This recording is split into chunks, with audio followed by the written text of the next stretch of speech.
Pessoal, vamos continuar aqui, só para a gente terminar aquele pedacinho da aula de manhã. Eu vou dar a opção para vocês aí, ó. Se você quiser ir copiando junto comigo aqui, ou se você quiser que eu mando o documento depois, fica a critério de vocês, mas acho interessante se você puder ir copiando já no caderno. A gente vai só concluir aquela parte de câncer, tá? Se você puder copiando aí no caderno, seria legal. Que eu vou copiando aqui com vocês, vou passando para vocês aí. Vai aparecer aí um documento para facilitar aí. Deixa eu só colocar aqui os. A gente pode fazer uma coisa mais sistêmica aqui na aula e já aproveitando, fazendo as devidas anotações, tá? Então, nós paramos hoje de manhã, ó, no tratamento. Vou colocar aqui, tratamento para o câncer. Então, vamos estabelecer aqui alguns detalhes aqui no tratamento para o câncer. Vamos colocar aqui, ó, tratamento para o câncer. Nós vamos ter aqui primeiro, que é muito utilizado hoje no tratamento do câncer, são os inibidores mitóticos, tá? Inibidores mitóticos. Esse tratamento aqui, ó, ele é utilizado na base de quimioterapia. Então, quando a gente fala de quimioterapia, você está falando aqui na inoculação de uma droga potente, tá? Nesse caso específico, para você paralisar o processo de divisão celular no teu corpo. Então, os inibidores mitóticos, ele tem como prerrogativa, tá? Paralisar todas, aí não é só a divisão celular da célula mutante cancerígena, paralisar todas as mitoses do corpo. Inclusive das células cancerígenas. Nossa, Zé, então, inclusive delas, tá? Das células cancerígenas. É por isso que você tem, quando você usa inibidor mitótico na quimioterapia, você tem todas aquelas reações colaterais, que a pessoa passa muito mal. Porque você não está atingindo só as células-alvo, eles atingem todas as células, tá? E não atinge especificamente as células cancerígenas. Ah, então ele não atinge só as células cancerígenas. Não, ele está atingindo o conjunto de todas as células. Então, vai atingir inclusive as células cancerígenas. Sim. Então, você tem aqui, ó, várias reações adversas e efeitos colaterais. Tá? Ah, então, Zé, tem como se livrar disso? Não tem, tá? Só um detalhe interessante, o indivíduo que ele vai iniciar o tratamento do câncer, a primeira coisa que ele tem que fazer uma consulta com o cardio, tá? Cardiologista, para ver se o coração dele, ele vai suportar o tratamento. Porque tem gente que não suporta nem o início do tratamento, que vai depender da extensão tumoral. O cara, ele vai precisar de uma químio, 2, 3, 4, quantas sessões? E na medida que você vai aumentando as sessões, o que acontece? As sessões, elas vão ficando cada vez mais, a concentração, tá, de medicação na quimioterapia, ela vai aumentando. Então, os efeitos colaterais também vão aumentando.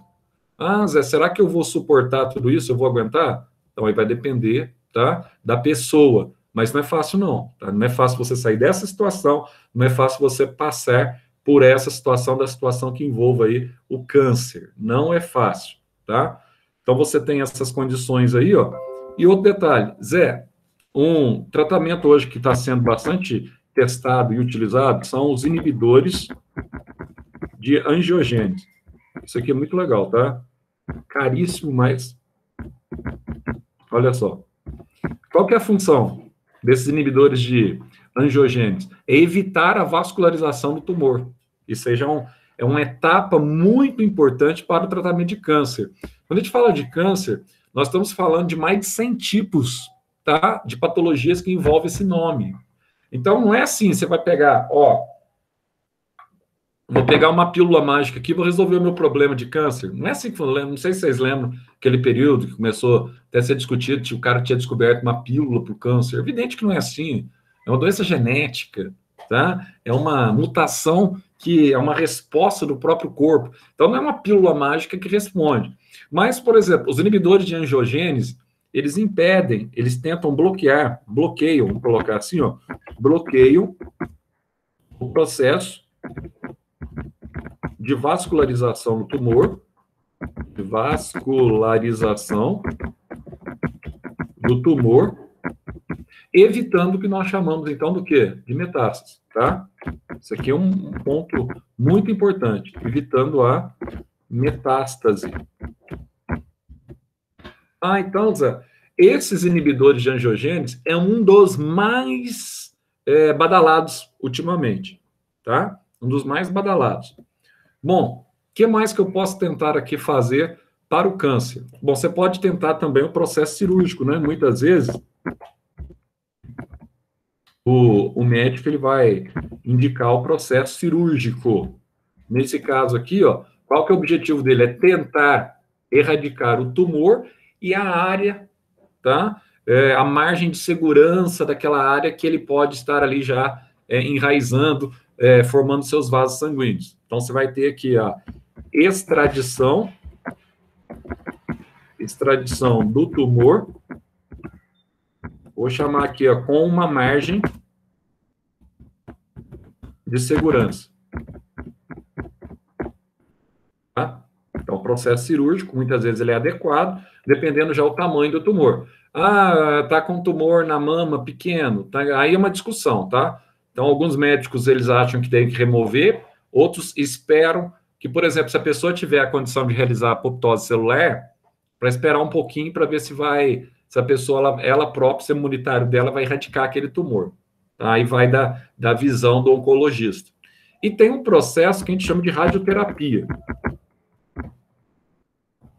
Então, olha, o que é a radioterapia? Você vai emitir radiação sobre o tumor para evitar o seu crescimento. Então, você tem aqui, ó, a emissão de radiação localizada sobre o tumor. Aí você fala para mim assim, Zé, naquela região que o cara está recebendo rádio, ele fica com a pele mais avermelhada, tipo, tá meio queimando, tá? Aquele local, para evitar a proliferação. Mas aí você fala assim, mas por que todo mundo então não usa a rádio? Que a rádio ela é mais específica ali para o tumor, né? Embora ela seja através de penetração cutânea, mas por que todo mundo já não usa a rádio em vez de usar a químio? O problema é que depende do tipo de câncer, tá? Então, normalmente, a radioterapia é utilizada para tumores que têm menor propensão à metástase, tá? Então, ela é mais utilizada, ó,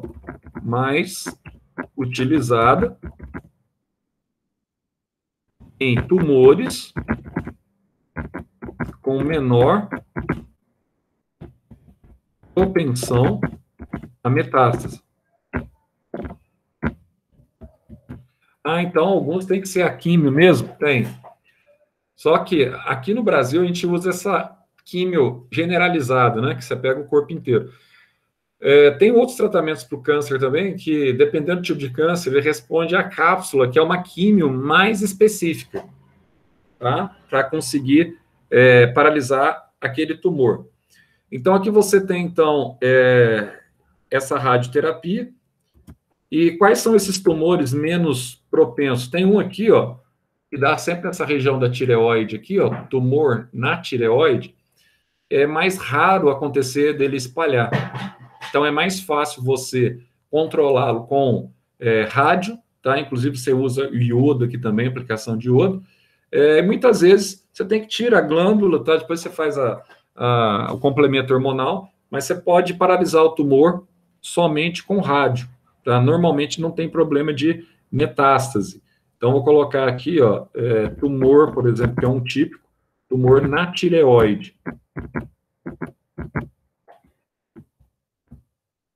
Zé, mas e aí, por exemplo, tumor de próstata, quando surge e tal? Dependendo do estágio do tumor, o médico ele pode até fazer um teste, né, com a rádio, mas como ele tem alta propensão de angiogênese, aí esse tumor ele passa para o sistema urinário, então a chance dele proliferar é muito grande, tá? Então, olha, hoje entende-se que o grande boom para o tratamento do câncer ele está relacionado à biotecnologia.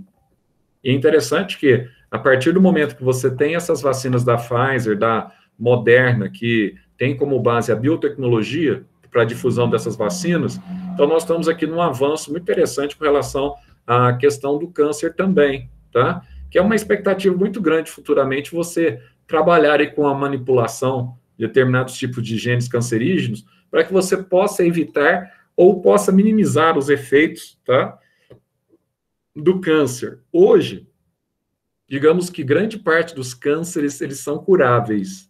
Então, você faz o tratamento, às vezes a pessoa fica livre, e até mesmo pessoas que têm metástase, em alguns casos, que já são mais raros, ela consegue sobreviver com um câncer crônico, tá? Sempre fazendo os tratamentos, etc, tal. Com câncer crônico, ela consegue sobreviver por muitos anos ainda. Então, assim, câncer, ele não é uma... Hoje você não pode dizer como antigamente a gente falava câncer é uma sentença de morte. Não necessariamente, tá? Câncer hoje é uma palavra que assusta, mas não é uma sentença de morte. É bem verdade que há limitações ainda na medicina. Você pode pegar, por exemplo, um carcinoma, e esse carcinoma ele pode evoluir rapidamente no teu corpo, tá? E você pode vir a óbito rapidamente. Assim como você pode pegar também um outro tipo de câncer, você tratá-lo e você vai seguir a tua vida normal. Aí você fala assim, mas corre o risco dele voltar um dia? Risco corre, mas risco de morrer ou risco de ter câncer, você tem com câncer hoje ou não. Então, isso aí é muito relativo, tá? Muito relativo. Essa questão, esse limiar entre a vida e a morte é um limiar muito, muito tênue, vamos dizer assim. Todos nós estamos sujeitos a morrer, certo? Isso é uma realidade. Quando? Só Deus que sabe, porque essa questão aí, a gente está vendo, estava falando com o Bruno agora, o Bruno Mesquita, ele estava comentando que ele perdeu aqui de Alfenas, 4 parentes, 4 de Covid, 4, tá? Perdeu agora, diz que na última semana, só na última semana agora, perdeu mais 2 no início da semana. Né? Diz que toda a família está traumatizada. Então, tios, e não é pessoa, olha, 56, 50, tinha um de 80 e tantos, mas a maioria mais jovens, tá? A maioria mais jovens. Eles estão tudo meio traumatizado e não é para menos, né? Outra coisa, outra doença também aqui, ó, nós vamos ter uma doença autoimune relacionada, de certa forma, ao sistema imunitário. Então, aqui eu vou ter o famoso vitiligo. Zé, e o vitiligo agora? O que é essa doença aqui, ó? Esse vitiligo aqui é uma doença autoimune? Vamos analisar esse vitiligo aqui, ó. Como é que nós enxergamos esse vitiligo? Ele é ou não é uma doença autoimune? O vitiligo, cara, é uma doença muito complicada e até mesmo é difícil você estabelecer uma contextualização sobre essa doença, porque não há uma explicação muito plausível quanto à manifestação dessa doença. O que se sabe é que as pessoas, muitas vezes, elas desenvolvem essa doença por algum estresse emocional, tá? Então, provavelmente tem uma relação autoimune, sim. É uma relação forte com o sistema autoimune. Mas o que prevalece mais aqui, ó, é um estresse emocional que você vai perdendo completamente a pigmentação da pele. Então, você vai ficando aqui, ó, com a pele, essas manchas que eu tenho aqui, não vai dar para você ver aí agora, mas essas manchas que eu tenho aqui, ó, esse aqui é mancha de velho mesmo. Você perde a coloração. mas aqui foi-se embora os melanócitos, tá? Ah, Zé, você não tem mais melanócitos. Não. Se eu perder totalmente essa questão da melanificação da minha pele, eu vou ficando aqui como se eu fosse um indivíduo albino, tá? Eu tenho totalmente a minha pele desprovida de melanócitos. Agora, essa questão aí, o que que provoca esse problema, essa condição aí, é muito discutido. Você sabe que em Cuba, o pessoal ele tenta fazer um tratamento aí, tá? Alguns dizem que é eficiente, outros dizem que não é, mas a grande questão do vitiligo é você acreditar na eficiência do tratamento. Se você acreditar na eficiência do tratamento, isso é o primeiro passo para você se livrar dele, tá? E quando ele aparece assim, provavelmente é uma doença autoimune, mas quando ele aparece do nada e aparece uma manchinha, se pega mais a região de perna, tá?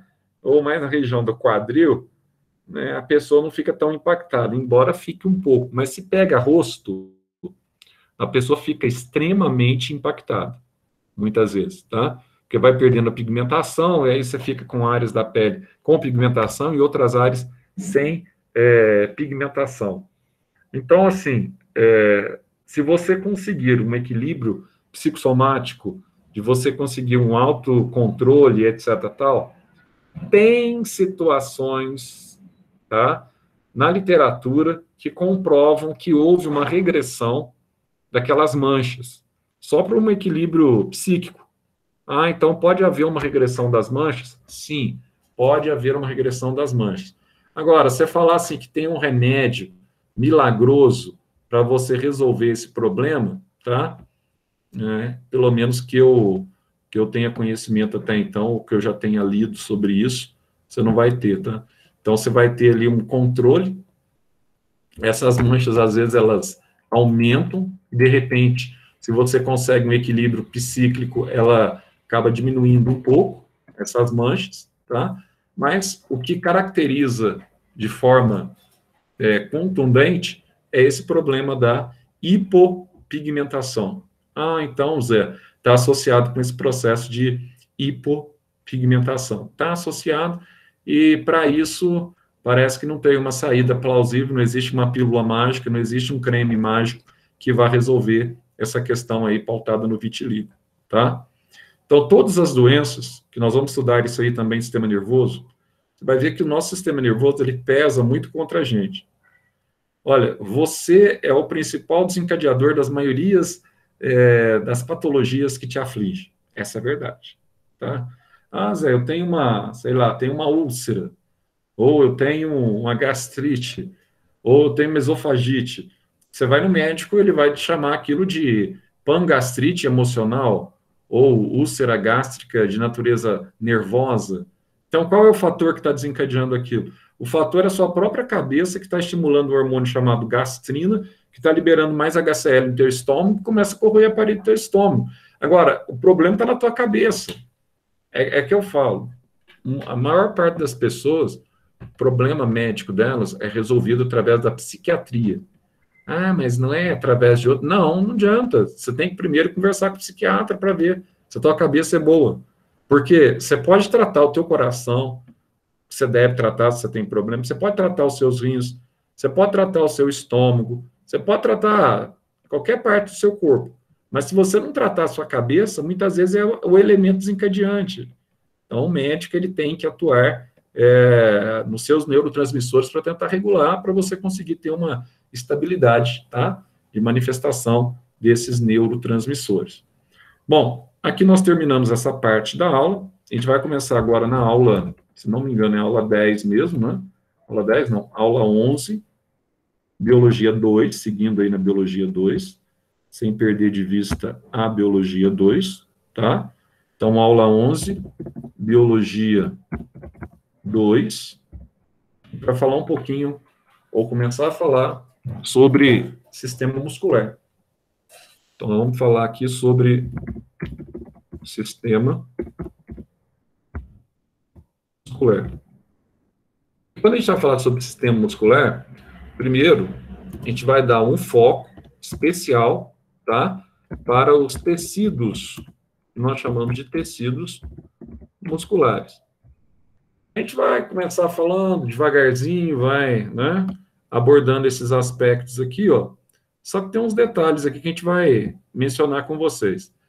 Quando a gente fala de sistema muscular, quando a gente fala de tecido muscular, primeiro, Zé, o que representa aí um tecido muscular em si, tá? O que representa as proteínas, como também essas proteínas eram importantes no sistema que nós vimos anteriores aí no sistema que diz respeito às proteínas do colágeno, da elastina, tá? Que eram importantes na formação da derme.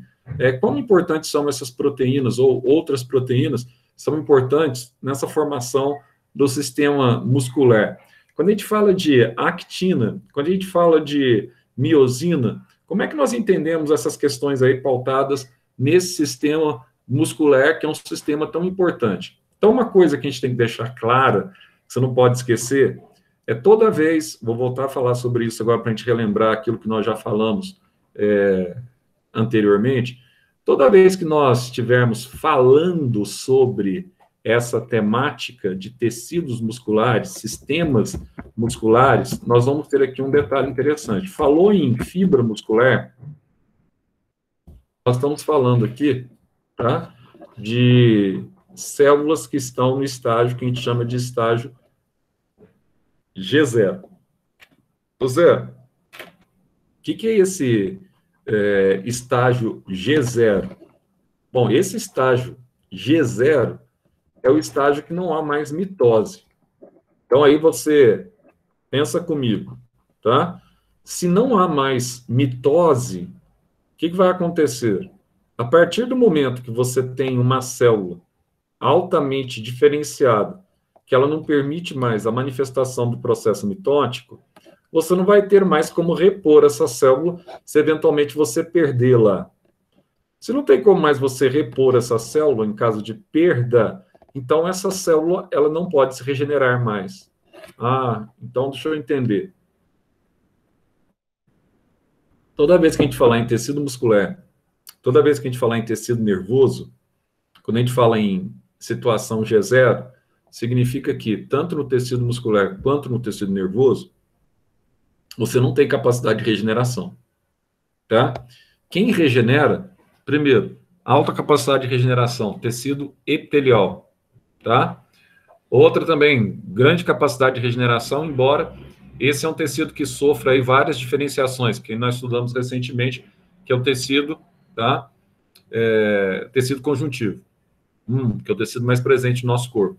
Os outros dois tecidos, tanto nervoso quanto muscular, ele não tem essa capacidade de regeneração, tá? Então, assim, no tecido muscular, quem realiza a reparação de áreas lesionadas, nós vamos chamar aqui de uma forma bem simples, né? A reparação das áreas lesionadas, ela é feita por quem? Ela é feita pelo tecido conjuntivo.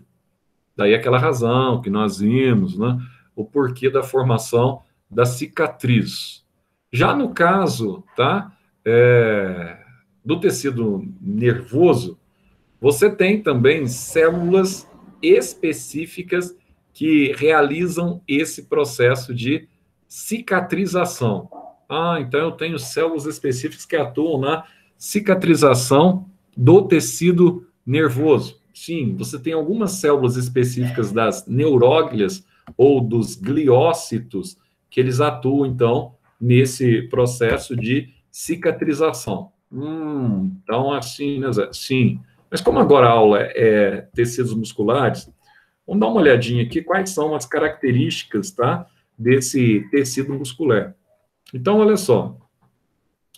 Será que todo tecido muscular ele é estriado? Ou será que eu tenho alguns tecidos musculares que eles são ditos como estriados e outros são ditos como lisos, tá? Ou não estriados. Note que, hoje em dia, nós não usamos muito mais essa nomenclatura de tecido liso. Nós usamos, então, a nomenclatura de falar, mas não tem nada a ver, pior que tem, tá?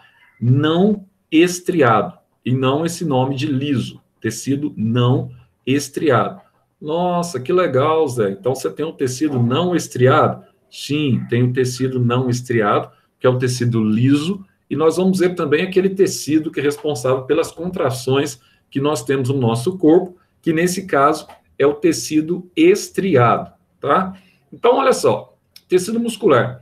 Estou trabalhando aqui com bíceps, tá, do braço, estou trabalhando com tríceps, então ele me confere essa capacidade de resposta a estímulo, ele estabelece conexão nervosa com o meu tecido nervoso, depois a gente vai ver essa sinapse que ocorre entre o músculo e o nervo, que permite que o nosso músculo ele sempre esteja ligeiramente contraído.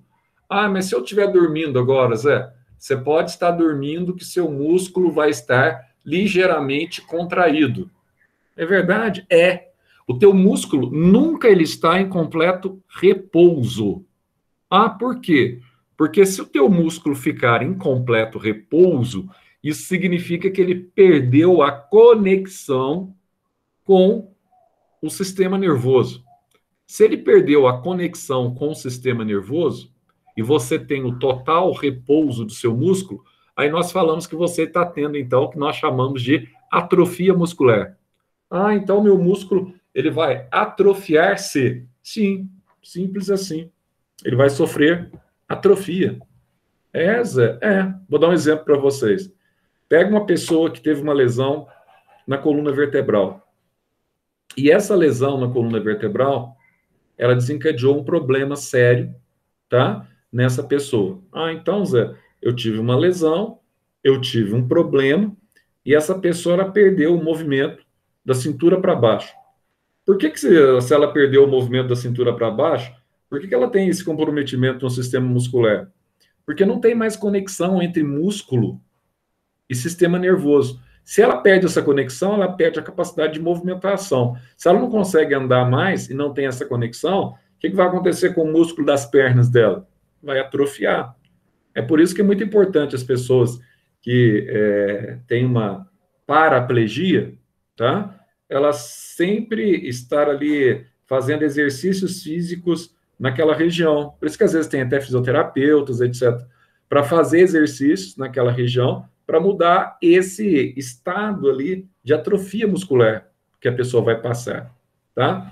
Então, quando você tem músculos trabalhando em contração, você tem músculos diferentes. Então, eu tenho músculo não estriado, eu tenho músculo estriado, esquelético, que é esses músculos que os tendões estão relacionados aqui aos meus ossos, e tenho músculos também estriados cardíacos, que permite aí o efetivo batimento da bomba que mais trabalha no nosso corpo, que é o coração, tá?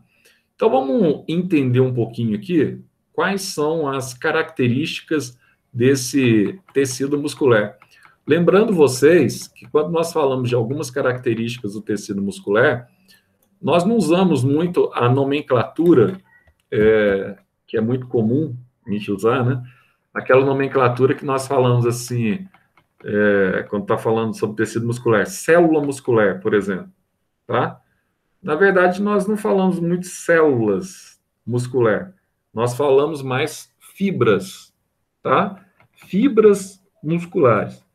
E essas fibras aqui, ó, elas podem ser alongadas, tá? E podem apresentar aqui filamentos proteicos. E desses filamentos proteicos, a gente vai ter oportunidade de estudar mais à frente a teoria de Huxley, tá? Como é que é a teoria dos filamentos deslizantes, da actina e da miosina. Nós vamos ter aqui entre esses filamentos proteicos essa questão aqui das proteínas de actina e miosina, tá?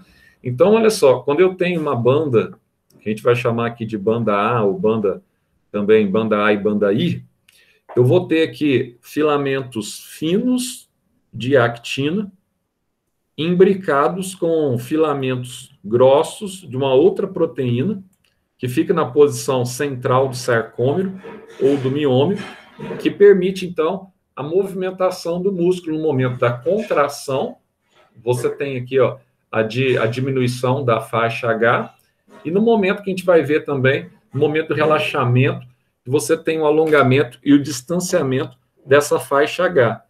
Então, essas células que são formadas aí por fibras que permitem essa contração, é muito comum você ter essas proteínas, que a gente vai chamá-las aqui de proteínas contráteis, tá? Aí você tem a proteína, que é a proteína que a gente vai colocar aqui, ó, para ficar fácil de você guardar, a proteína delgada, que ela é mais fina. Então, aqui eu tenho a proteína delgada, e vou ter a proteína aqui, ó, mais espessa, que é a miosina. Essa proteína aqui é a grossa, e ela vai ocupar mais a posição central do miômero, tá? Que é a unidade fisiológica da contração. Bom, Zé, então, Zé, quando você está analisando aí, basicamente, as células, etc., tal, e as nomenclaturas que você vai trabalhar com relação a essas células, quais são os tipos que eu vou ter aqui, ó, de tecido, tá? Então, vamos dar uma olhadinha aqui, em termos de classificação dessas células musculares, para a gente ir entendendo aqui de uma forma bem rápida, bem direta, tá? As estruturas que estão presentes nessas fibras, que é o nome mais usual, nessas fibras, que é o nome mais usual para células musculares. Então, olha um detalhe aqui, ó. Como eu não chamo de célula, eu chamo de fibra, a membrana celular, a gente vai chamar, tá? Ela vem daquela palavra plasmolema, ou plasmalema, melhor dizendo. A gente vai chamar essa membrana de sarcolema. Porque sarcoses, no grego, significa, está relacionado a músculo, a saco, tá? Sarcoses. O citoplasma fundamental e aloplasma, que você tem aquele líquido onde estão imersos os componentes do citosol, nós vamos chamá-lo de sarcoplasma. Então, não é comum você ficar falando assim, o citoplasma da célula muscular. Não, você fala assim, ó, o sarcoplasma, tá, da célula muscular. Aí você fala a sarcolema da célula muscular, tá? E outra coisa que é muito interessante, que a gente vai falar bastante sobre ele aqui, ó, é o retículo endoplasmático liso. E nós sabemos que esse retículo endoplasmático liso, ou agranular, ele está relacionado à síntese do quê? Nós temos ele aqui como a síntese lipídica, tá? Então, nesse caso aqui, qual que é a denominação dele? A gente vai usar muito esse nome aqui, ó, retículo sarcoplasmático. Então, qual que é a diferença? A diferença é que você usa a expressão sarco. Então, em vez de plasmalema e membrana citoplasmática, você usa sarcolema. Em vez de retículo endoplasmático, você usa sarcoplasma. E em vez de retículo, aliás, em vez de hialoplasma ou citosol, você usa sarcoplasma. Em vez de retículo endoplasmático, você usa retículo sarcoplasmático. Ah, só isso? A princípio, para início de conversa, sim, tá? Mas tem bastante coisa ainda interessante para a gente ir mencionando aqui sobre essas células estriadas que compõem os músculos. Vou colocar aqui, ó, uma foto para você enxergar aí como é que é a disposição dessas células que estão presentes aí nos músculos. Olha só, Zé, como é que eu consigo enxergar essas fibras que estão dispostas aí no sistema muscular? Dá para eu enxergar essas fibras? Dá. É tranquilo de você ver, é tranquilo de você enxergar aqui, tá? Muito fácil. Vamos só colocar aqui, ó. Só para você ter uma dimensão do que eu estou falando aí.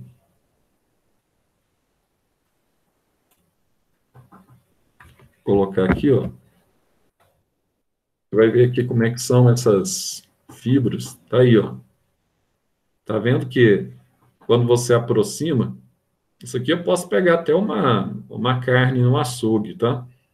Você vai ver essas fibras alongadas. E se você chegar perto da carne e prestar atenção nessas fibras alongadas aí que compreende os músculos. E é um detalhe também, quando você está comendo carne, tem gente que gosta de carne mal passada, né? Vou fazer uma perguntinha para vocês de Enem aqui, com relação a essa questão.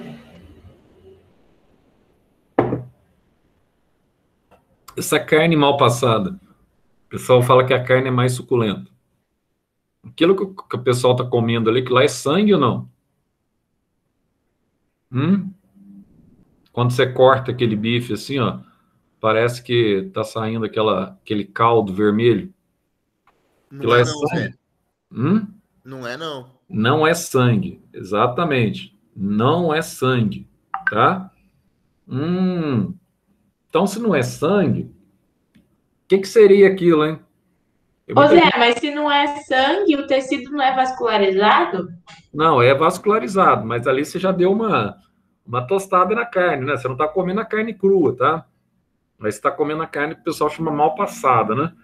Por que que ela é vermelha, então, hein? Por que que ela é vermelha? Por Então, todo causa o da tecido. hemoglobina. É isso aí. É isso aí mesmo. É a hemoglobina do tecido vascular, tá? Do tecido, como é que chama? Muscular. E a hemoglobina do tecido ali é conhecida como mioglobina. É isso mesmo. Por isso que ela é vermelha. Então, no tecido muscular, você tem uma hemoglobina específica, que é a mioglobina, que serve também para o transporte de oxigênio. Mas aquilo ali não é o sangue puro, etc. Tal, que você está vendo. Você está vendo a proteína vermelha mesmo do tecido muscular, tecnicamente, para a gente ser bastante direto e objetivo. Como é que Né? chama então, Zé? Mioglobina. É mesmo que você tira o hemo do hemoglobina, você coloca mioglobina. Isso aí é pegadinha de Enem, essas coisas. Então não é assim que o cara é vampiro, o cara toma sangue. Não, não é isso. Embora eu tenha minhas restrições, eu gosto de carne bem passada, tá? Sempre gostei, mas tem gente que gosta, né? Fala que é mais suculenta, que dá para sentir mais o sabor da carne, tal, e principalmente quando é churrasco, enfim, então você tem essas condições aí, tá? Então não é. Então não esqueçam dessa palavrinha aí, mioglobina. E para a gente seguir aqui, ó, a gente pode trabalhar aqui também, ó, com essa questão da importância desse tecido muscular. Então, a gente vai ver daqui a pouco os tipos de tecido muscular, tá? Mas agora, qual que é a importância dele? Relacionado a essa capacidade de contração, tá? Essa distensão dele, que está relacionado aí à elasticidade que ele apresenta. Então, qual que é as maiores importâncias que nós temos dele aqui no nosso corpo? Então, ó, sem o tecido muscular, não adianta nada você ter todo um esqueleto que propicia a sustentação do teu corpo em pé, se você não tem articulação através dos músculos entre o esqueleto e as demais estruturas corpóreas. Então, olha, o tecido muscular ele é fundamental para a movimentação do nosso corpo. Ele é fundamental para o bombeamento do sangue ao longo do nosso corpo, para manter cada célula viva e ativa no nosso corpo, tá? Então, ele é fundamental. Então, se o coração não estiver batendo, você morre, porque o oxigênio e os nutrientes não chegam através do sangue às tuas células. Mas e outra coisa também, ó, como é que você, para e pensa agora, outra perguntinha de Enem. Vamos lá. Todo mundo pensando, inclusive a Sofia aí que está cochilando. Ó, pensa que eu vou perguntar aqui agora. Você tem uma bomba que é o coração, uma bomba muscular, por acaso, né, muscular, que tem a capacidade de bombear o sangue dessa central do seu corpo aqui, do peito, e o sangue vai a todas as células que estão respirando. Até lá, dedinho do teu pé. Tá lá. O sangue está chegando, e esse sangue está chegando, está levando o essencial, está levando o nutriente e está levando o oxigênio para aquela célula. Agora eu pergunto para vocês o seguinte, Lara e Luca aí, que acabou de falar, ou qualquer um que quiser responder. Por exemplo, nós temos lá na bomba do nosso corpo, no pé, eu não tenho uma bomba de retorno para o sangue ser devolvido ao coração. E eu sei que esse sangue que chegou lá no dedinho do pé, ele vai ser devolvido ao coração. Mas aí a pergunta que eu faço para vocês é muito simples. Como que esse sangue ele retorna para o coração? Como esse sangue ele retorna ao coração? A Luísa falou aqui do. Eu vou mandar depois, Luísa. Como que esse Pela sangue... contração muscular, não é, Zé? Ah, exatamente. Tá aí a questão. Pela contração muscular. Aí que está a jogada. Você não pode esquecer. Você pode ver que tudo que você vê que é periférico aqui, ó, se olhar no seu braço, tal, as veias, elas são mais visíveis. E normalmente nós temos o que nós chamamos de retorno do sangue, o retorno venoso, tá? Ah, então o sangue venoso ele retorna ao coração para ele ser oxigenado a partir da metade direita do coração para ele ser oxigenado nos pulmões. Sim, mas como é que se dá, basicamente, esse retorno venoso? Como é que ocorre esse retorno venoso, tá? Como é que ele acontece? Então, ó, exatamente aquilo que a Lara falou agora. Você tem, então, o processo de contração muscular, e à medida que você vai tendo a contração dos vasos sanguíneos periféricos, tá? O sangue ele é devolvido para o coração. Ah, então, Zé, a contração muscular ela é fundamental para a movimentação do sangue do meu corpo, para o retorno do sangue do meu corpo para o coração, é fundamental. Sem ela, você morre. Sem retorno venoso, você morre. Você tem trombose, você tem tromboembolização. Então, você morre. Não tem outra forma. Tem que voltar através do retorno venoso. Ah, mas então deixa eu pensar aqui. Então, quer dizer que, à medida que as artérias, ou as veias, melhor dizendo, as artérias são mais internas, as artérias comprimem os músculos, o sangue volta. Isso. E volta com uma determinada velocidade, tá? Então, o sistema muscular, ele é fundamental para a movimentação do corpo. Por isso que a gente não pode ficar parado. Por isso que é assim, ó, se você está andando, teus músculos estão contraindo e estão devolvendo sangue ao coração. Então, nunca você tem, então, um sistema totalmente parado, como eu disse no início. O sistema ele está ligeiramente contraído. Todo músculo que tem conexão com o sistema nervoso, que é o nosso caso, tá? Que você tem movimento normal, então, todo músculo que tem conexão com o sistema nervoso, ele está ligeiramente contraído. Se ele está ligeiramente contraído, ele está numa situação que nós chamamos de tônus muscular.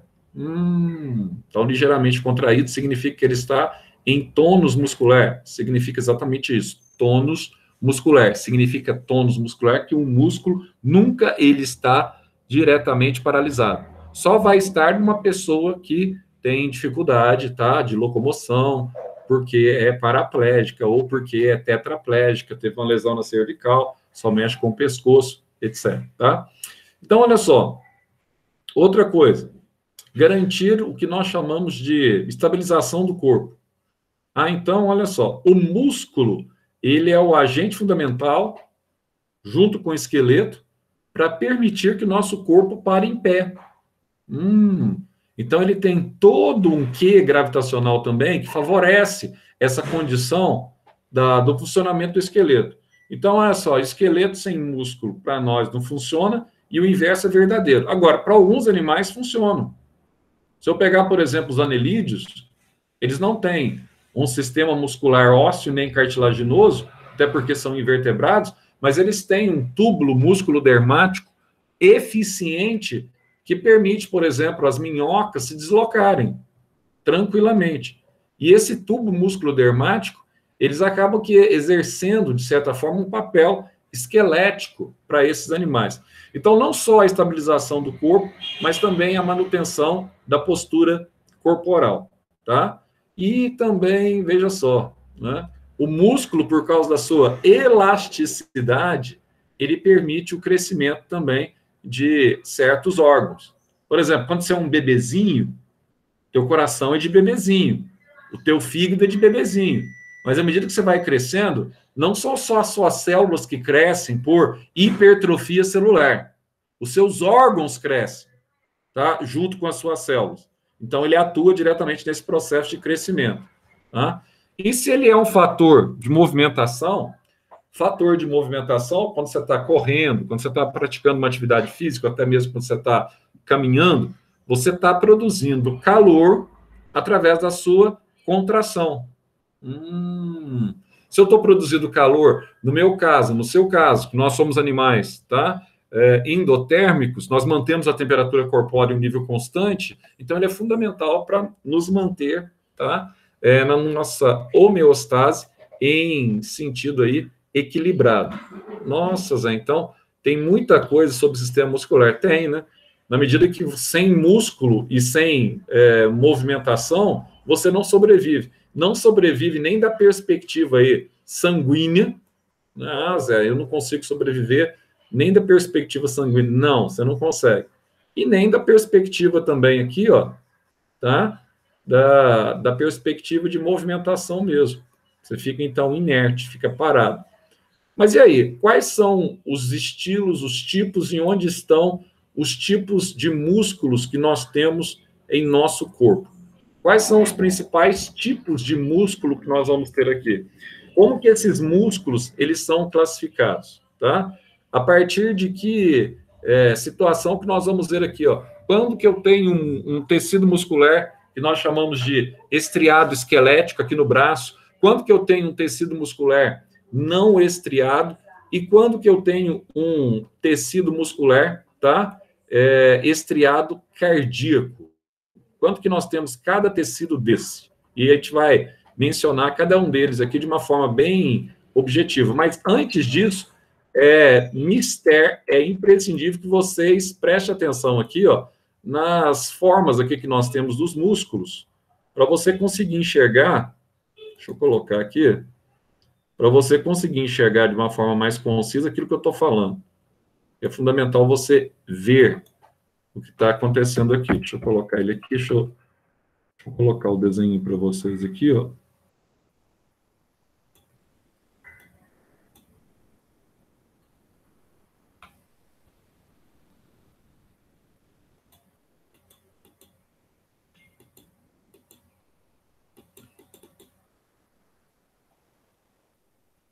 Só para você ver os músculos aqui. Não sei por que esse negócio aqui entrou o tal de zoom aqui no... Porcaria desse coisa aqui, viu? Me irritando já.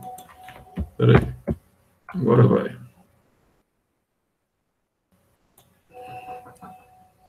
Colocar aqui os 3 tipos e os locais. Não esqueçam esse desenho que eu vou colocar para vocês aqui, tá? Parece que é bobinho, não sei o que e tal, mas ele te salva depois nas provas.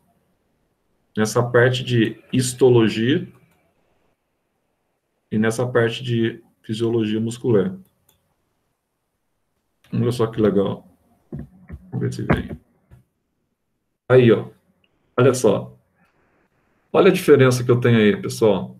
Eu tenho tecido muscular esquelético. Você está vendo aí, ó. Tecido comum aí no seu braço. Você tem o tecido muscular estriado cardíaco, que é o tecido aí do seu coração, tá? E você tem o tecido muscular não estriado. Tá vendo que ele já usa o nome aqui, ó? Você está vendo as células alongadas, que a gente viu no início da aula, que é o tecido muito presente aí nas células intestinais, tá? E, diga-se de passagem, né? Ele auxilia o movimento peristáltico do nosso intestino. Agora, qual que é a diferença de cada um? Já olhando aqui, ó, você está vendo que há uma série de discos aqui, que a gente chama de discos intercalares, ó, e aqui eu tenho os núcleos. Aqui, Zé, no cardíaco, eu não estou vendo com clareza esses discos aqui, ó. A gente vai ver se aqui eu tenho intervalos de células do tipo gap também, do estilo G, né? E aqui eu tenho músculo não estriado. Então que legal, Zé, muito legal, né? Agora, o que nós podemos falar sobre cada músculo desse aqui? O que nós podemos refletir sobre cada um deles aqui, tá? Então vamos lá. Primeiro vamos falar daquele que é o mais badalado que nós estudamos, que nós vamos ter a oportunidade de estudar e falar sobre ele, que é o tecido muscular estriado esquelético, tá? É um dos músculos mais abundantes no nosso corpo. Nossa, Zé, então esse aqui está relacionado muito com as proteínas que você falou no início da aula. Sim, está muito relacionado com as proteínas que eu falei no início da aula, tá? Então, o que eu tenho de interessante aqui? Eu tenho células alongadas, cilíndricas e elas são polinucleadas. Então, você pode usar essa expressão aqui, polinucleadas, tá? Ou simplesmente tem vários núcleos que se alojam aqui, quando você analisa aqui, ó, você está vendo que são polinucleados, e normalmente eles ficam mais na região periférica. Um ou outro pode aparecer na região central, mas eles ficam mais aqui na periferia das células, está vendo aqui, ó? Mais na região do alongamento aqui, da periferia, não fica tanto no centro da célula. Então, essa é uma característica desses músculos, tá? E eles apresentam essas divisões aqui, ó, septadas, que nós chamamos de estrias. Então, quando você compara a unidade, tá?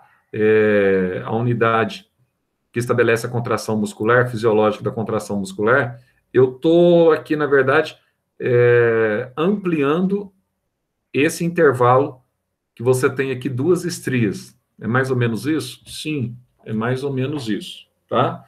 Então, você vai ter essas estrias sempre nas condições aqui transversais em relação, tá?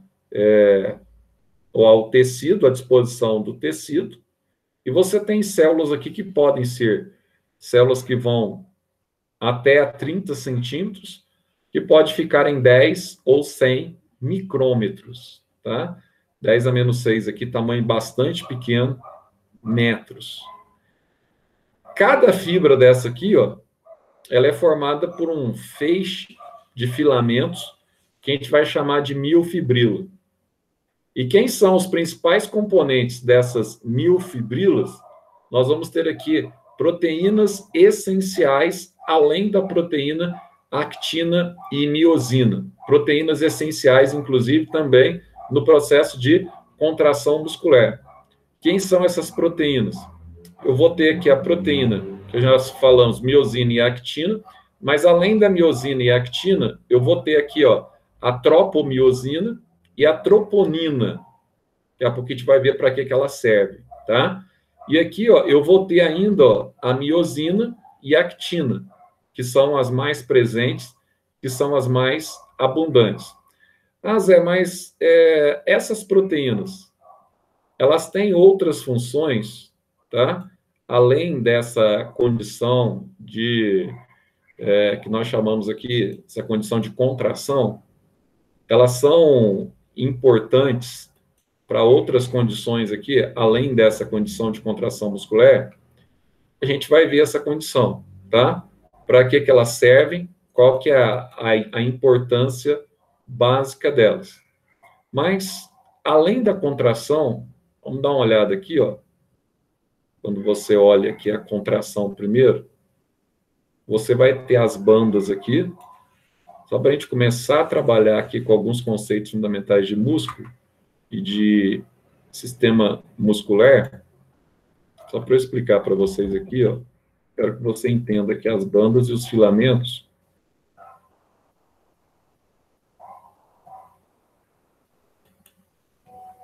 só separar aqui, só para você entender como é que funciona. Deixa eu pegar um desenho aqui, ó.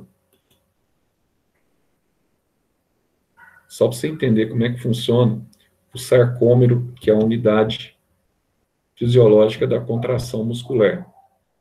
Para ficar mais fácil você ver o que eu estou falando aqui, ó. Vou pegar o desenho aqui. Isso aqui nós chamamos de sarcômero ou miômero, tanto faz. Unidade fisiológica da contração. Então, aqui, ó.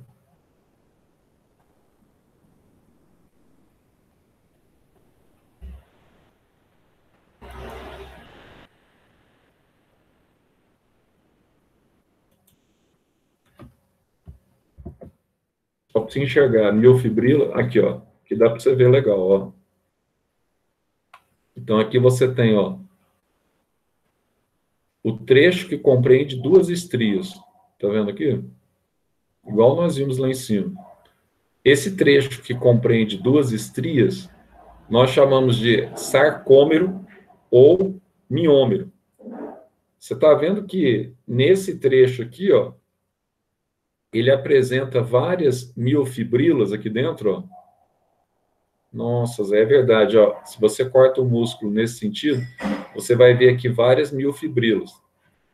Aí, se você ampliar esse sarcômero, que é a unidade fisiológica da contração muscular, aí o que você vai ver aqui, ó? Você vai ver uma interpolação, você vai ver aqui um imbricamento entre proteínas finas, que está aqui de verdinho, ó, e proteínas espessas, que está aqui de vermelhinho, tá? Então, aqui você está vendo o sarcômero quando ocorre o relaxamento do músculo. Ah, então, ó, tá vendo que essa letra aqui do meio, ela lembra uma letra H, por isso que ele chama essa faixa do meio aqui, ó, de faixa H.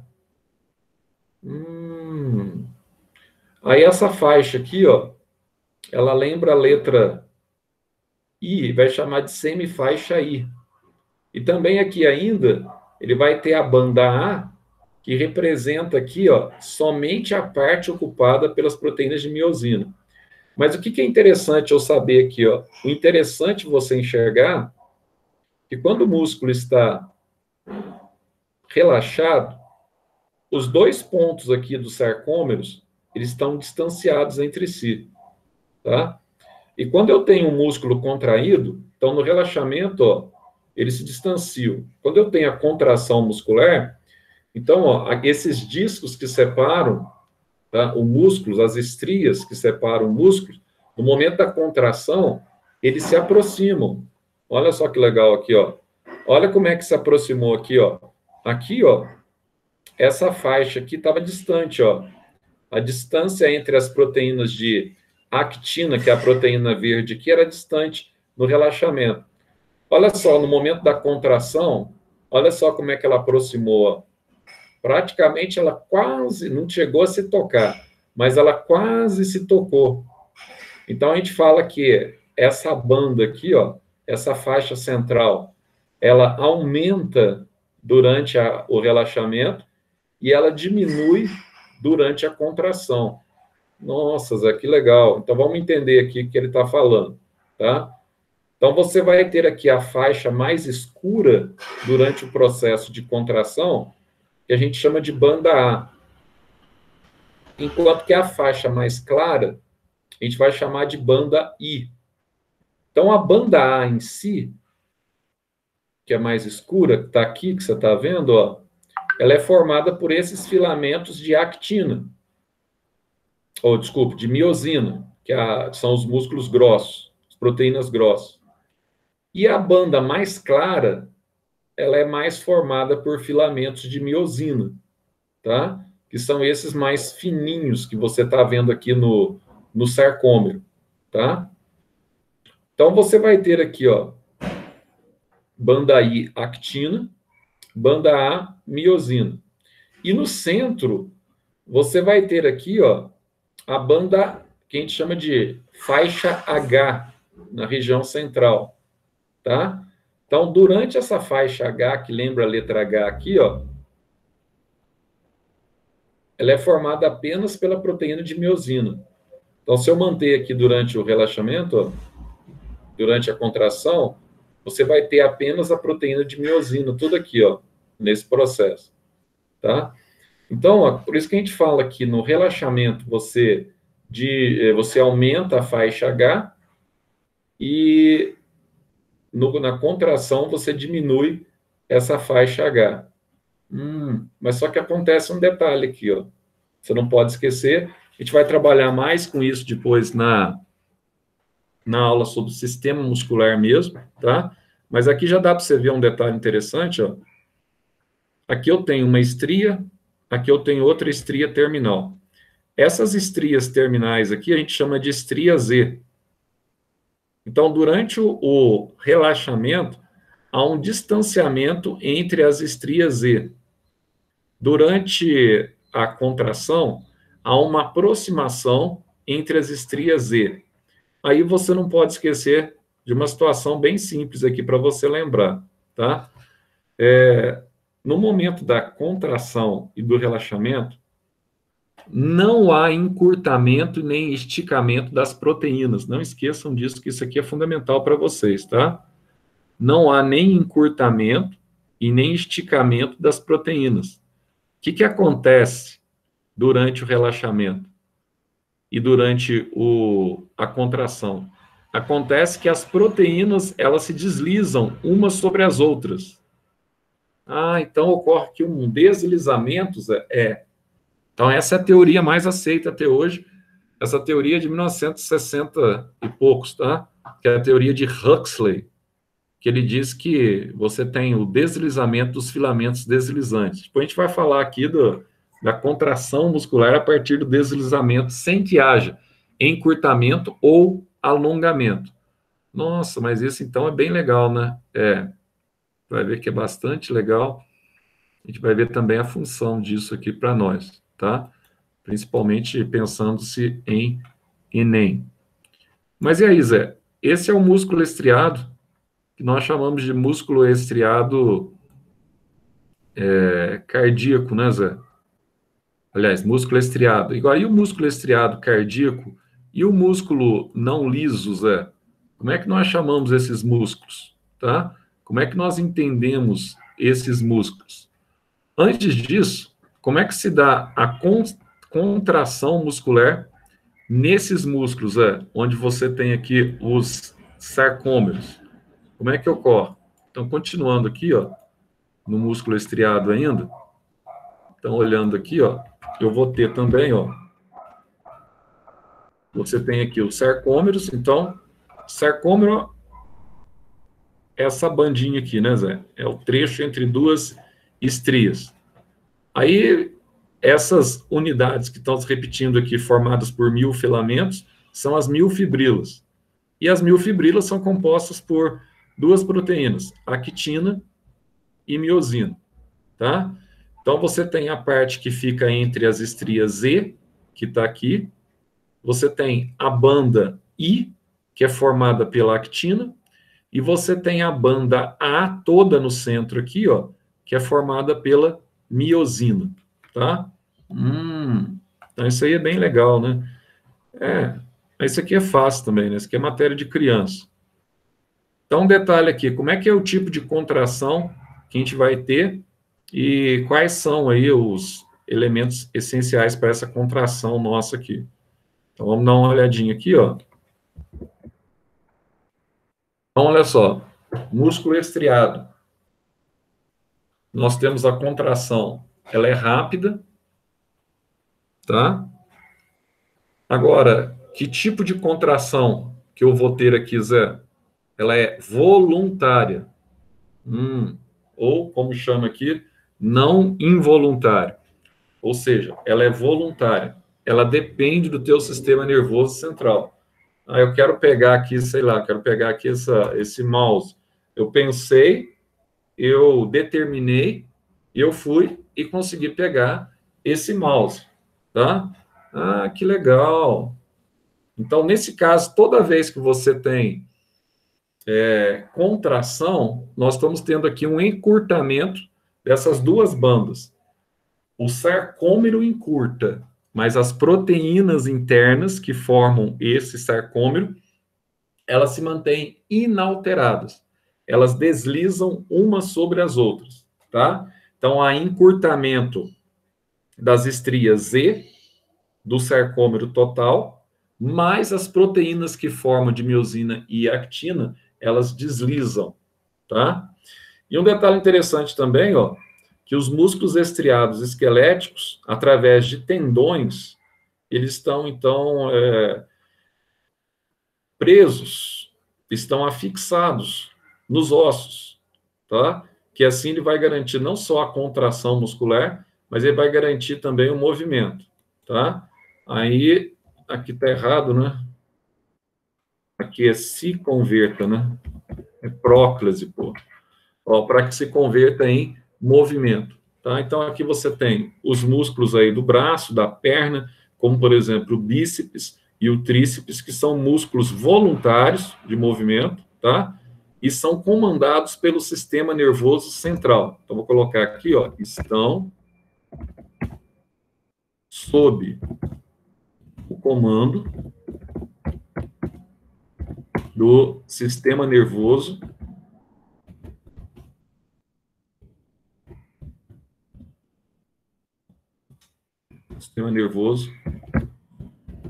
central. Ou seja, você tem que pensar para executar um determinado movimento. Então, você tem uma situação aí voluntária. Bom, Zé, se esse é o tecido nervoso estriado, como é que nós vamos ter agora o tecido nervoso cardíaco? Quais são os pré-requisitos para a formação aqui, ó, do tecido nervoso cardíaco? O que nós entendemos por tecidos nervosos cardíacos? O que nós entendemos por discos intercalares? Será que o movimento dele é voluntário?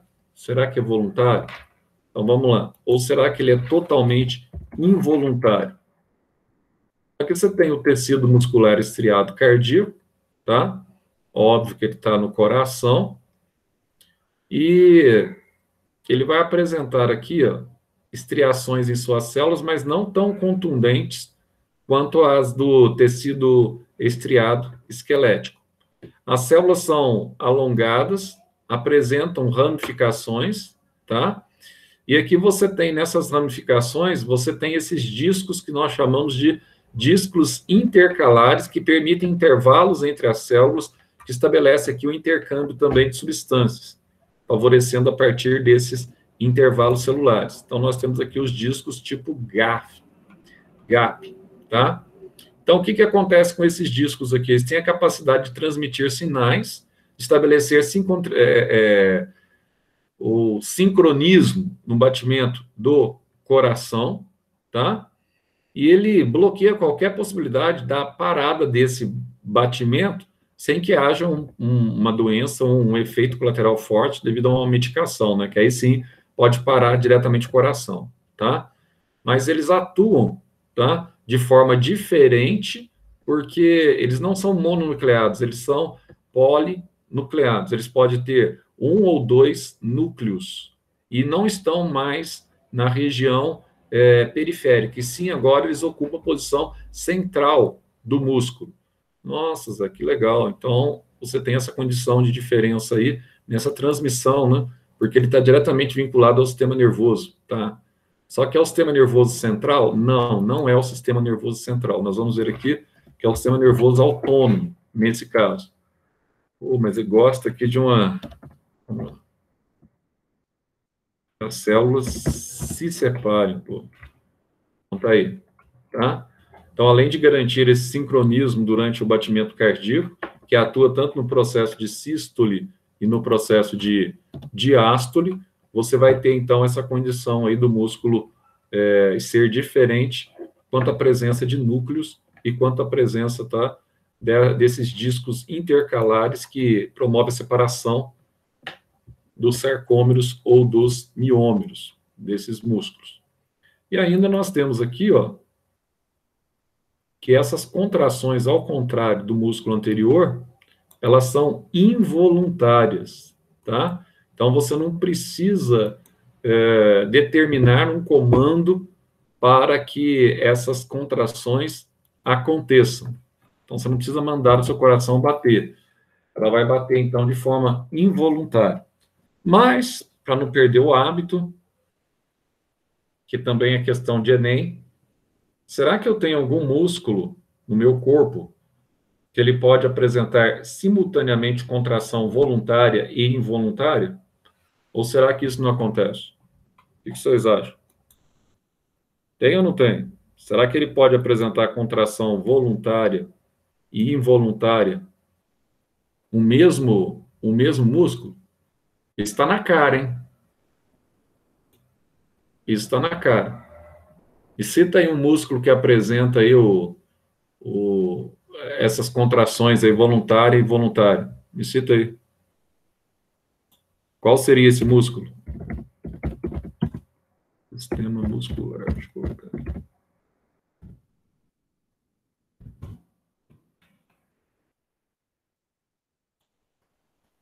Qual seria esse músculo aí, pessoal? Que tanto ele atua de forma involuntária, como acontece, por exemplo, no coração, como ele pode atuar de forma voluntária. Lembra de um músculo aí que vocês usam? Todos nós usamos, aliás, estamos usando agora, sem parar. Quem seria?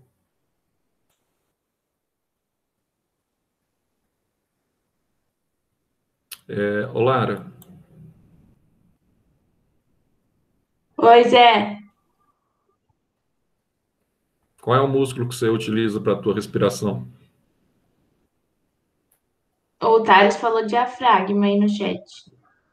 Ah, e falou, bem, Chá, agora que eu vou ver aqui, ó, que eu estava saindo lá da... Boa, é esse mesmo, diafragma. Ah, exatamente isso aí. Por quê? Porque durante a respiração, você pode respirar, o que acontece na maioria das vezes, a gente respira de forma involuntária, tá? Então, estou respirando e o músculo está movendo naturalmente. Ou eu posso também ficar sem respirar por um determinado período. Eu posso segurar a minha respiração. Ou eu posso aumentar o ritmo de respiração. Então, esse músculo do diafragma, ele é interessante que ele atua das duas formas. Ele pode ser um músculo, tá? Que atua de forma voluntária e também de forma involuntária. Embora, na maioria das vezes, ele atue de forma involuntária, sem o nosso conhecimento, ele mantém a nossa respiração de forma eficiente, mas eu consigo também controlar a intensidade do movimento desse músculo. Então, esse diafragma, Isa, ele é um músculozinho aí, muito bem, Thales. Ele é um músculozinho aí importante para o Enem, né? Pessoal, eles fazem muitas vezes perguntas exatamente iguais a essa que eu acabei de fazer para vocês, tá? Zé, então, se os dois músculos aí, eles têm tanto o estriado quanto o músculo, o estriado esquelético, quanto o estriado cardíaco, eles têm essa condição de apresentar estrias de uma forma ou de outra, uma mais aparente, outra não. No estriado esquelético, você tem, então, os núcleos periféricos, no estriado cardíaco, você tem mais de um núcleo, normalmente na região central, tá? E o músculo não estriado, que antigamente a gente chamava de músculo liso, tá? Como é que funciona esse músculo? Então, uma coisa eu já sei. Esse músculo aí, ele não vai ter estrias, né, Zé? Não vai ter estrias, não vai ter esse processo de divisão de sarcômeros, tá? Então, se ele não tem estrias, isso é um detalhe interessante, ó, porque você vai ter aqui, ó, uma facilidade na conversão para a formação de outros tecidos, na diferenciação para outros tipos de tecido, tá? Então eu tenho células longas, afiladas, alongadas, tá? Bem finas mesmo, que são mononucleadas. E esse núcleo dela agora, ele não está nem na periferia, não somente na parte central, ou tem dois núcleos, você tem um único núcleo que ocupa a região central. Então, eles estão dispostos no centro dessas células. Então, quando você tem essa característica, você tem um músculo que nós chamamos de não estriado. Então, é mais correto chamar de não estriado do que chamar de músculo liso. Tá? Então, a questão aqui é não estriado mesmo, fica melhor dentro do conceito biológico do músculo. Bom, Zé, mas e aí? Como é que nós vamos ter essa questão aí desse músculo não estriado, tá? Qual o tipo de movimentação dele? Então, o movimento dele também é involuntário. Só que, normalmente, o movimento do músculo estriado, tá? Que depende do sistema nervoso autônomo, ele é involuntário e lento. Não é igual ao coração, que é involuntário e rápido. Então, eu vou colocar essa observação lá no coração, tá? Então, vou colocar aqui, ó. Vou colocar assim, ó. Se bem que estava em cima também, né? Mas vamos reforçar aqui. Movimento involuntário e rápido. sob o comando, chama aqui de SNA, já vão acostumando com isso aqui, agora eu vou colocar aqui o significado, que é o sistema nervoso autônomo, que é o SNA, tá? Então, ele vai estar sob o comando do sistema nervoso autônomo. Nossa, Zé, que legal. E aqui, mesma coisa, ó, tá? Que eu vou até copiar daqui de cima, embora ele já está falando aqui no trato, no texto, vou só copiar, vou mudar aqui, ó, é o sistema involuntário e lento, movimento lento, tá? Sob o comando do sistema nervoso autônomo também. Então, na verdade, o único que tem comando direto do sistema nervoso central é o músculo estriado, esquelético. Então, aqui, quem são, onde estão esses músculos aqui, ó? Lembrando que o trato digestório intestinal, além de você ter aquelas adaptações que são as microvilosidades, tá? Que são responsáveis pela absorção dos nutrientes no processo digestivo, tá? Toda a formação muscular do trato digestório, bexiga e também das artérias, ela está relacionada aí com o tecido muscular não estriado ou tecido muscular que nós chamamos de liso. Agora, só um detalhe, para a gente fechar essa parte aqui, ó. Zé, quando a gente pega e fala sobre perimísio, epimísio e endomísio, isso aqui é importante para Enem? Então, ó, vou colocar aqui para vocês definições. Isso aqui é bastante legal e bastante interessante. Deixa eu ver se eu acho aqui um desenho. Cadê? Da Unifal aqui. Mas eu tenho um desenho aqui para mostrar.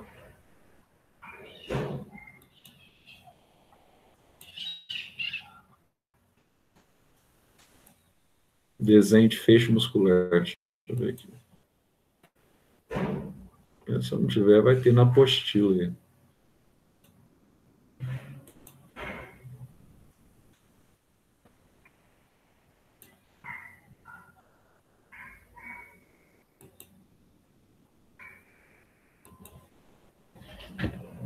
Vamos ver se tem aqui. Desenho de perimísio. Seria legal mostrar aquela carnezinha assim, você conseguindo ver os três. Eu acho que isso aqui vai ficar legal. Deixa eu ver aqui se dá para...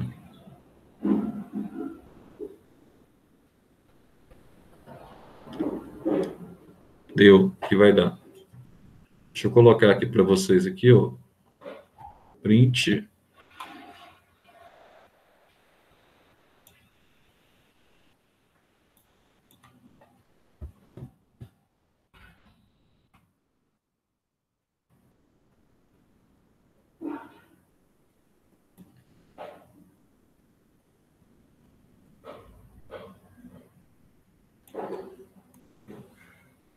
Peguei um desenho aqui na internet.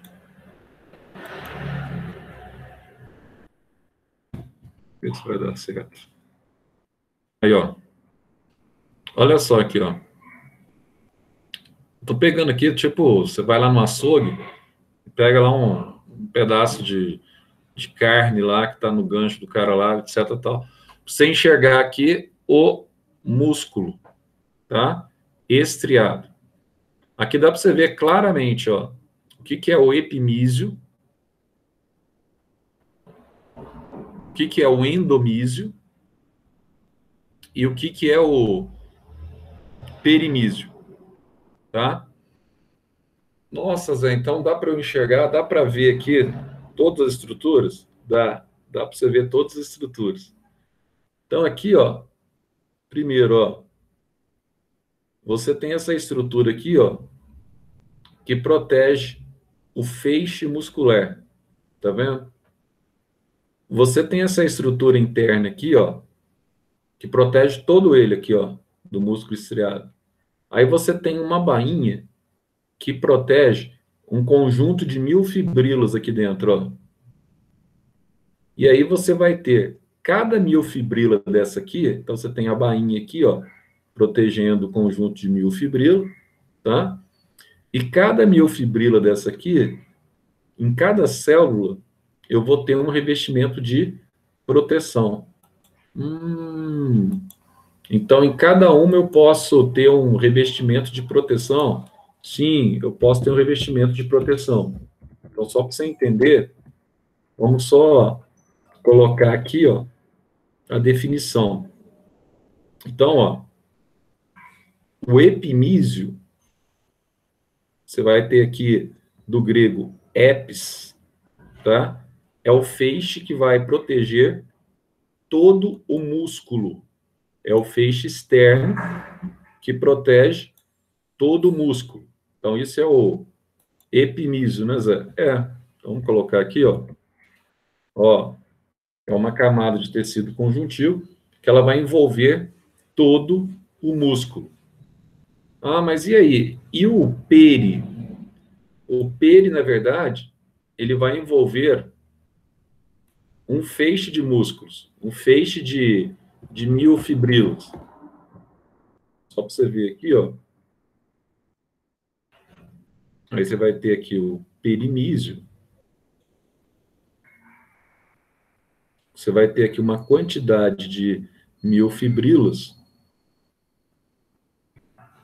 que vão normalmente de 10 a 100, tá?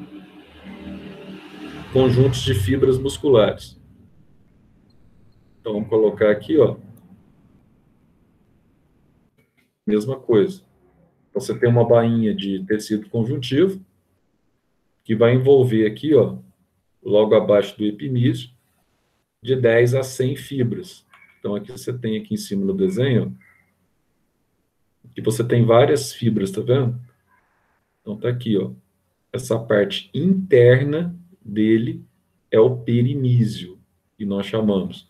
A parte externa, que está revestindo tudo aqui, ó, é o epimísio. E nós temos ainda o endomísio, que tem a responsabilidade de revestir cada bainha dessa aqui vermelhinha que você está vendo aí, ó. Cada bainha dessa aí é revestida pelo endomísio. Então, vamos colocar aqui, só para a gente fechar essa parte.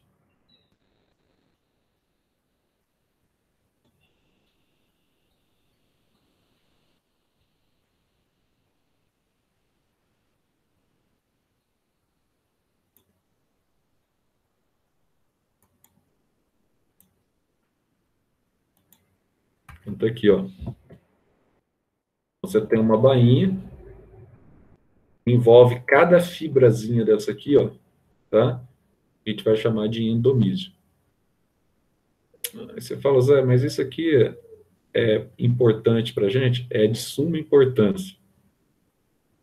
Aqui é o início, a introdução, para a gente começar a ver aqui sobre essa questão de músculo, tá? Eu vou passar para vocês aí no WhatsApp. Deixa eu colocar aqui.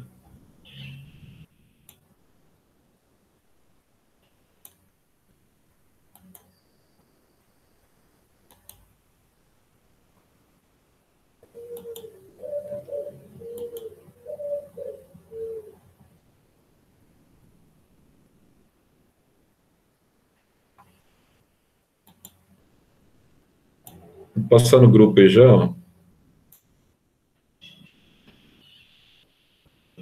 Eu sugiro que vocês... Bom seria você imprimir e colar no caderno, pelo menos, tá? Você ganha tempo, lógico, não precisa copiar tudo de novo, etc, tal, mas pelo menos imprime e coloca no caderno aí, que eu acho que é mais legalzinho para depois você ter aí. Então, por hoje tá bom, né? Coloca para mim aí, presente aí, pessoal, no chat. Daqui a pouco eu tenho que voltar aí no colégio. Não, vocês não estão aí no colégio, né? Eu estarei no colégio.